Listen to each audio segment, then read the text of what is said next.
তোমালোকে কৈছা যে ল'ৰা আৰু ছোৱালী যে আছে তাৰ পুৰা মনিটৰিং আমি ৰাখিম, কিন্তু ল'ৰা আৰু ছোৱালীৰ এই যিটো মনিটৰিং ৰাখিবা তেওঁলোকৰ ভিতৰত যদি কাজিয়া লাগে মেইনটেনেন্সৰ কি ব্যৱস্থা ৰাখিছা, ইনহেৰিটেন্সৰ কি ব্যৱস্থা ৰাখিছা, ডমেষ্টিক ভাইলেন্সৰ এই যে লিভ ইন ৰিলেশ্যনত থকা দুইটা মানুহৰ মাজত যদি কাজিয়া হয় তেওঁলোকৰ ওপৰত কেনেকুৱা ধৰণৰ একশ্যন হ'ব, প্ৰপাৰ্টিৰ ওপৰত কি ব্যৱস্থা হ'ব, এই কথাবিলাক কিয় নিলিখিলা? তোমালোকে RSS আৰু বিজেপিৰ দৃষ্টিভংগী অনুসৰি মান্দাতাকলীয়া যুগলৈ গৈ তোমালোকে অকল প্ৰাইভেচিৰ ওপৰত, ব্যক্তিগত প্ৰাইভেচিৰ ওপৰত আক্ৰমণ কৰিবৰ কাৰণে এইটো আনিছা। আৰু সেইকাৰণে এই আইনে অসমৰ বা ভাৰতবৰ্ষৰ জনতাৰ ওপৰত, অসমৰ যুৱ প্ৰজন্মৰ ওপৰত হাৰাছমেণ্ট আনিব, একদম মৰেল পলিচিং আনিব, ছ'চিয়েল কোহেশ্যন আনিব। আৰু সেইকাৰণে মই ভাবোঁ যে এই আইনখন আমাৰ সংবিধানৰ বাহিৰত গুচি গৈছে। ষ্টেট মনিটৰিং ঠিকে দিছে, কৈছে যে ছোৱালী আৰু ল'ৰাৰ মাজত যদি লিভ ইন ৰিলেশ্যন থাকে এমাহৰ ভিতৰত জনাব লাগিব, নজনালে 3 বছৰ জেল কি 3 মাহ জেল দিব লাগিব।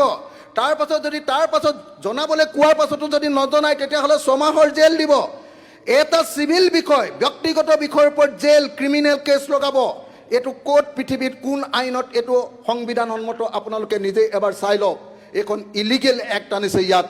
যিকেইটা কথা লৈ আজি মোৰ ক'বলগীয়া আছে সেই কথাকেইটা হ'ল, এক, ইয়াত কৈছে যে মানে UCCত যিটো লিভ ইন ৰিলেশ্যনৰ কথা কৈছে, লিভ ইন ৰিলেশ্যনটোৱে একচুৱেলি ইয়াত যিটো আনিব খুজিছে এইটোৱে প্ৰাইভেট ৰিলেশ্যনশ্বিপৰ ওপৰত এটা ব্যুৰ'ক্ৰেটিক, এটা আমোলাতন্ত্ৰ বহুৱাই দিব খুজিছে, যি অনবৰতে দুজন মানুহৰ প্ৰাইভেট সম্পৰ্কটো নিৰীক্ষণ কৰি থাকিব।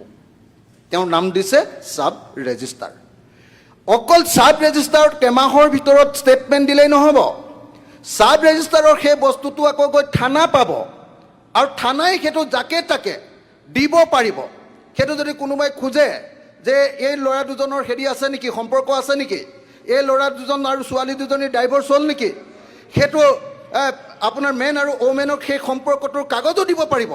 তো এই যিটো কাৰবাৰ, এইটো হ'ল কমপ্লিটলি পাৰ্চনেল লিবাৰ্টিৰ ওপৰত ৰাষ্ট্ৰৰ টোটেল হস্তক্ষেপ।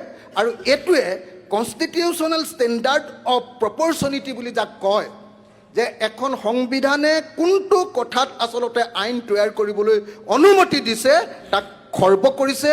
আৰু সেইকাৰণে প্ৰত্যেকজন জনা শুনা মানুহে আমাৰ এই UCCখনত থকা এই গুৰুত্বপূৰ্ণ এই কথাবিলাক বিৰোধিতা কৰাটো অত্যন্ত গুৰুত্বপূৰ্ণ কথা।